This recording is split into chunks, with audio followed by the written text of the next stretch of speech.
বরাবরের মতো লোকসভা নির্বাচনে প্রার্থী হয়েছিলেন ভারতের চলচ্চিত্র অঙ্গনের কয়েকজন জনপ্রিয় তারকা।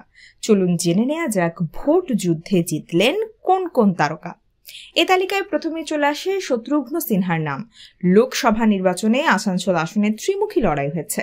এই যুদ্ধে জয়লাভ করেছেন তৃণমূল প্রার্থী বলিউড অভিনেতা শত্রুঘ্ন সিনহা। তার প্রাপ্ত ভোট 6,05,645টি, 63,000 ভোটে বিজয়ী হয়েছেন তিনি। রচনা ব্যানার্জি ভারতের লোকসভা নির্বাচনে প্রথমবার তৃণমূল প্রার্থী হন ভারতীয় বাংলা সিনেমার জনপ্রিয় অভিনেত্রী রচনা ব্যানার্জি। হুগলি আসনে বিজেপি প্রার্থী অর্থাৎ অভিনেত্রী লকেট চ্যাটার্জির সঙ্গে প্রতিদ্বন্দ্বিতা করে প্রাথমিক ফলাফলে বিজয়ী হয়েছেন রচনা।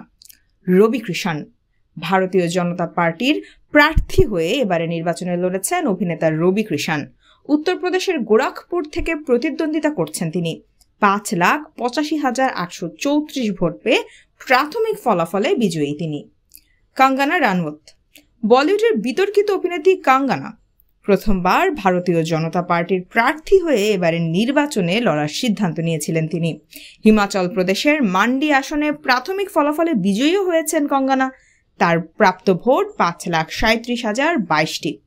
সর্বশেষ সায়নী ঘোষ ভারতীয় বাংলা সিনেমার অভিনেত্রী সায়নী ঘোষ প্রথমবার তৃণমূলের টিকিট পেয়ে যাদবপুর আসন থেকে লোকসভা নির্বাচনে অংশ নেন তিনি। আর প্রথমবারেই বাজি মাত করেছেন সায়নী।